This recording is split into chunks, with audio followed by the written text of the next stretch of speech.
Hey, Hey Gavin, what's going on, man? How are you? how are you doing? How are you doing? I'm doing well. I went back into my archives and I looked at all the interviews I've done like during the pandemic, and you are the first person to ever do a second interview with me at the dining room table, which is very exciting for me. Thank you for thank you for having me. Happy to chat again, and we've got a lot of stuff to talk about. I know you've got the new album is on the way in a few weeks, and you guys will be playing Mount Pleasant here in Michigan in a couple of weeks as well with Alice in Chains and Breaking Benjamin. But I wanted to start by talking about. I know you're busy, and I know you have a lot going on. I was curious if you had the opportunity over the weekend to watch the Taylor Hawkins Tribute Concert from London. If you caught any of that in the middle of your busy schedule, because I know that you obviously over the years have had connections with Taylor and the Foo Fighters. I'm curious if you had the chance to see it. I just saw a bunch of, there's so many snippets online. So I didn't sit down and watch the whole thing. There was no access to it for me. But it's same thing happened with Chris Cornell. First off, Taylor was you hear it over and over. What a sweet, sweet man. I don't have. I just have so many great memories of him just being a total sweetheart. The last time I saw him was at Etty Lou Farrell's birthday party. He just finished his solo record. He was super excited about that. We watched Perry and Etty were playing their show, their Heavenly Orchestra, I think. And he was just so vibed up. He was so happy about his record, and everything was really, really positive. And so that is obviously super horrific. But as I was saying, it reminds me a little bit of when Chris died, and I went to his funeral. And I was talking to Susan Silver about this the other day because she was in Seattle watching the show. And it was a horrific moment seeing Chris's son after the ceremony standing in front of his grave where they laid the coffin. And so much like that. So the most powerful resonating aspect of it for me is his son. So seeing his son playing My Hero, I posted that because, with these tragic losses for people, for us, when we lose sort of a great creative person, this is the family side that gets me, because everybody gets on with their lives, but if it's your kids, they live with that forever. They never. So I always look at it from the children's point of view, being a dad of so many kids myself, and just makes me go, I don't want to die. I want it to stay safe. I just don't want to put them through that where they have to. It just breaks my heart. For me, it's as simple as not the show, because that's beautiful and everyone's comments on that. My heart is broken for this kid's going to sleep tonight, waking up tomorrow morning. That's the most powerful concept to me. It's wonderful, the celebration of him and so everything like that, and his collection of great musicians. That goes without saying, but to me, it's just the small details, like one of his kids, sports games this weekend. That to me makes me shudder with pain and fear that they're putting my kids through that. So that's the tragedy for me. The families they leave behind. All these untimely early passings of people. It's the minutiae. It's the everyday.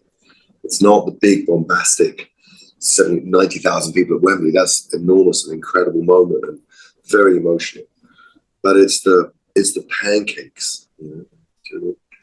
As someone who's experienced so many losses in your line of work, I mean, there's so many tragedies in the rock and roll world. I don't think it does, but does this sort of thing ever get any easier when you see someone who you've known for such a long period of time die in such a tragic way? Does it? I can't imagine it's ever gotten easier. I mean, I do. It just was one of those awful situations of he was actually having a good time. He was just enjoying himself. He wasn't like it was nothing to do with suicide, nothing to do with being. He's in South America ruling the world. He's in South America ruling the world. So it just was just one of those terrible consequences. So no, it doesn't get any easier whatsoever, and it's just nothing worse than the sort of unnecessary loss like that. It's an unnecessary death. I mean, nothing to say about it. You know, so sorry for his family and his kids, and and extended family. You know, really. I mean, I talk about Perry. Perry was crushed. He was really very, very close to Taylor, and extremely crushed. I've never seen him so outspoken about someone like that as he was. So. Well, we had the Taylor Hawkins Tribute Concert in London. There's another one coming up here in a few weeks in Los Angeles, and we'll transition to talking about the current tour that you're on. And I know the last time we spoke a couple of years ago was at the beginning of the Kingdom. You guys were just getting ready to release that, and unfortunately, the pandemic happens around the same time you release the album, so you don't have the chance to go out and play some of these songs live. And now you're out on the road. How does it feel? Even though you have the new album, Art of Survival, coming out, how does it feel to finally get out and play some of these songs that you were sitting on for a couple of years that you couldn't share with anyone? Yeah, it feels wonderful. And it feels funny, a funny kind of traffic jam. You know, to have almost not an embarrassment of riches. I'm not embarrassed about what we've made, but, you know, the idea that, yeah, it's unusual to have this, to be doing it like this, you know. But I embrace the unusual. I embrace things that are surprising, and all the way through that we've been in Australia, we're in Europe, now in America, and all the way along, I knew that we just had this white hot record ready to come. So it's taken a bit of teething to get back into it. You know, in Australia, started off a bit. It was amazing shows, but it was a little bit, you know, I was concerned post-COVID, and it was all a bit rushed, and then Europe was a crazy schedule to begin with, and 17 shows in 24 days, and we were just so beaten up. This tour is like 2 shows, 1 day off, 2 shows, 1 day off, 1 show, 1 day off. It's like I've never done a tour like this, and so it's a little easier. But in Europe, we were really working hard, and the only thing that got us through, the kind of pep talk I would keep saying, was like, guys, don't forget, we have this like really powerful record. So, because to do all that slog and not have a record to follow it, that would be really, you know what I mean? If we hadn't quite got the record together, if I was doing this tour and then going, I'm going to do a great record, can't wait to talk to you at your kitchen table for the next, and the dining room table for the next record. You know, it's like, no, we did it. We made it. It's done. And that's a great sense of achievement, you know? You've been at this for a while. Do you get excited when you get to play those new songs, whether you're playing stuff from the Kingdom on stage or you're playing More Than Machines? Do you still get, I mean, you talked about that pep talk, like, guys, we have this new stuff we get to play. Do you still get excited to go out there and play this stuff? Yeah, because we have so many, we have 9 records to choose from. So we have so many songs and so many singles we can play that we can decide what type of a set it is. And I'm always just, you know, we want to just like steal everyone. We want everyone to love the band and leave going, oh my God, push blows away. And so we only have songs that, we only choose songs to play that I feel really good about when we start playing it. And if there's anything we haven't played for a while, and I'm, you know, regretting it. The other day I played Chemicals into Sound of Winter, and it sounded really good, but I was like, that's too songy, you know. So I was like, let's not do that again. Because suddenly halfway through the second song, I was like, okay, now I need to, like, you know, just like be a bit more physical. So it's really good fun to play the songs from the Kingdom. I love them. Do you find it difficult having 9 albums to choose from? I mean, I know that you want to play the new stuff. The fans want to hear. Well, it's like, I mean, I don't want to. It's really easy for us to be, if we're not careful, by playing all of our singles, and we've had 22 singles, by playing all the singles that are big, you can be doing literally a greatest hits set. And then that, to me, dates you. You got to find a real balance between giving people what they want and elevating people and surprising people with things they're not aware of. And it's such a fine line. Nobody wants to, I don't mean to do maudlin Maudlin album tracks. You know, no, I've got to play this like. No, everything has to have a. It's like a. You know, if you play 10 songs in the set, that's what we're going to do. You want 10 commandos. You need 10 commandos that can, at any point, save the set on their own. So you can't play a song that you're not sure is going to do everything. Not, you know, it's either got to move the crowd, it's got to do something. It has to have a major function, because there's too many other songs that say, well, I can do that better. Oh, you want a mellow song? Play me, you know. So you just want to have this very strong set, and we tweak it every day, little pieces, little bits here and there. We never quite settle on one, because you can't play one set because then you want to shoot yourself. It's interesting you talk about, you know, having fans that are going to leave the show and you want them to think that Bush put on a hell of a show. This is an interesting bill because you have Alice in Chains and Bush, who have been around for a long time. And then you have a band like Breaking Benjamin, who has also been around for a while, but not as long as you guys. So you have fans that maybe didn't have the chance to see Bush in the 90s, and they're seeing you for the first time, and you're playing before Breaking Ben. So you have a potential for a whole new audience. Yeah, and that's why it's not necessary to play all the singles from, like, you know, 10 years ago, 20 years ago. Those kids may not have heard those songs. So we've been left with this thing. Is it better to just have people lose themselves? The song Blood River from the Kingdom. There's not a single, but it's so freaking good live that people are just mesmerized by it. But it does take the place of, say, a number one song. Sound of Winter was number one record. Don't play that, because it doesn't do the same job as Blood River does.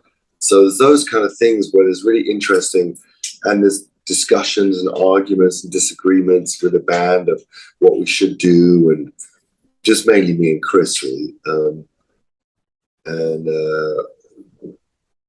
It's a healthy brotherhood where we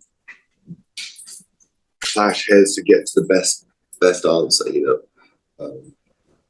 Is it weird being the opening band on this tour? I mean, you guys are playing a little bit earlier. The sun is still out, which has always got to be kind of odd for somebody like yourself, who, I mean, if we watch the Trainwreck documentary, Bush headline night number one and played, you know, in absolute darkness, and now you're playing at 6:30 in the afternoon, the sun's beating down on your face. Is that an odd feeling to play those early shows?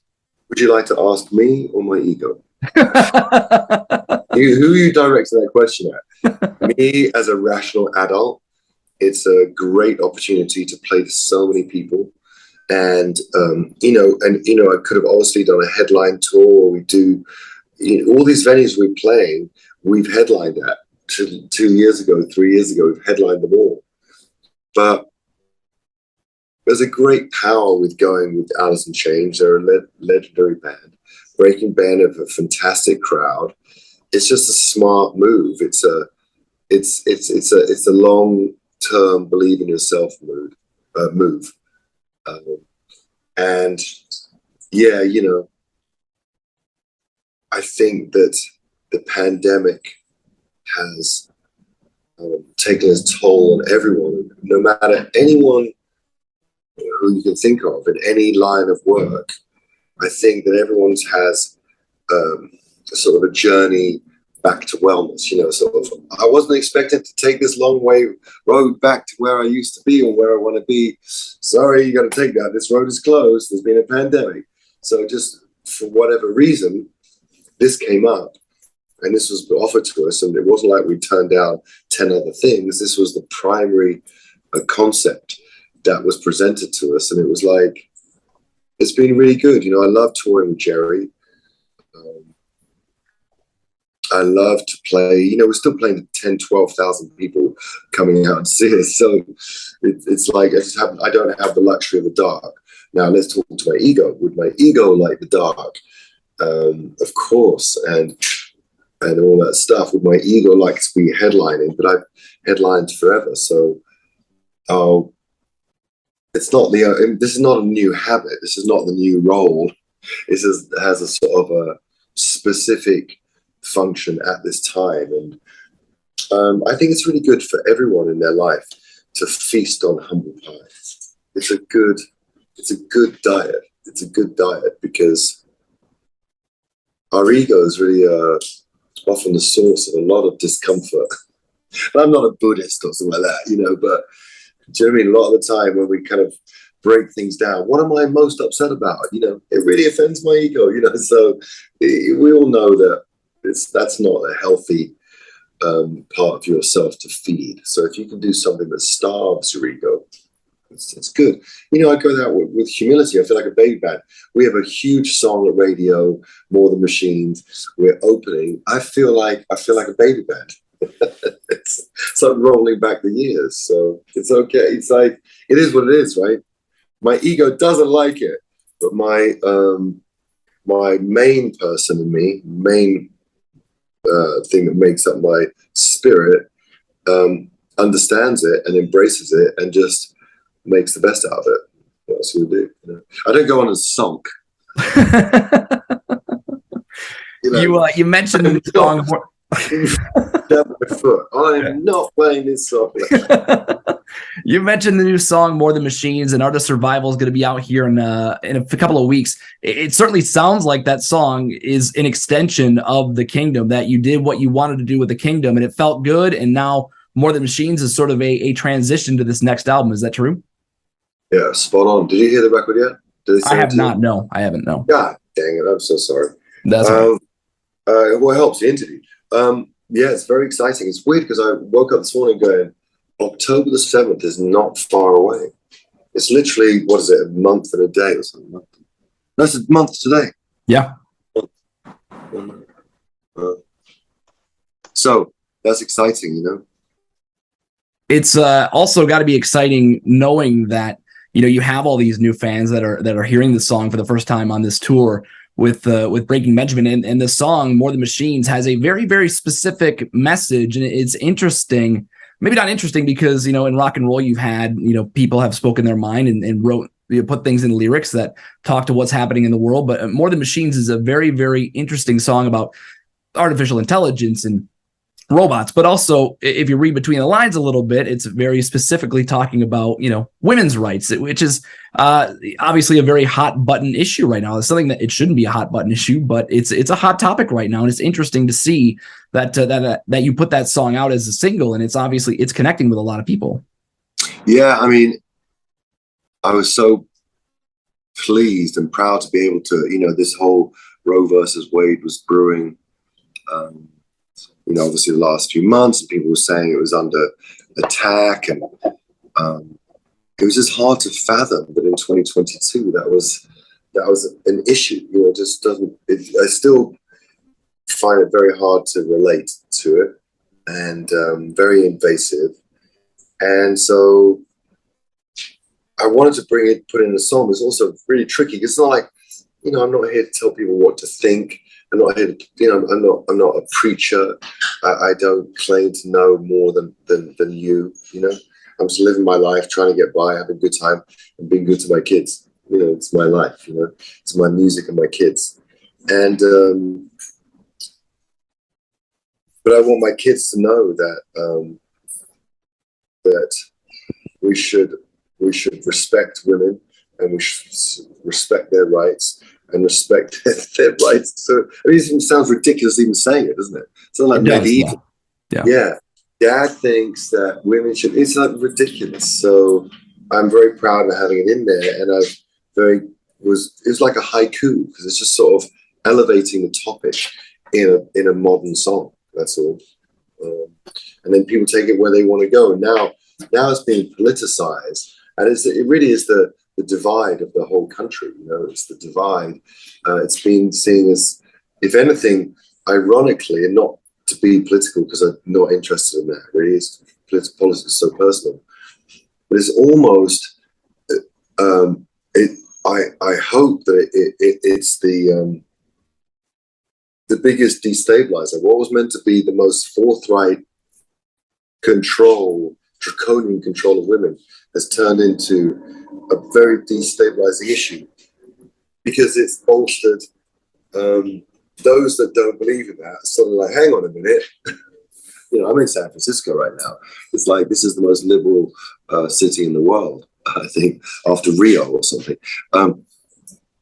And so bringing that up on stage and just realizing that I was completely preaching to the choir. There's no one in that audience who's like, absolutely, like, cover them up, and it's their fault, and whatever, all the sort of horrific sort of approaches to women that we see in the past that have been greatly eradicated, and they've been correctly elevated in the ascending in the right direction to an equal world. Well, I'm looking forward to hearing more of the album. I know the album's out in, as you mentioned, a month, October 7th. That album will be out. More Than Machines is out now. The new video dropped like 12 days ago. And you will be here in the mid-Michigan area coming up on September 23rd. The Alice in Chains, Breaking Benjamin, Bush, and Plush show will be at the Soaring Eagle Casino and Resort in Mount Pleasant. And Gavin, it's been a minute since you've been in this neck of the woods, so we're excited to have you back. Can't wait. Looking forward. Awesome. Thank you, man. I appreciate you taking some time. I know you've got a lot of these to do, so we'll catch up at the dining room table again here in the next couple of years. All right. Excellent. Thank you.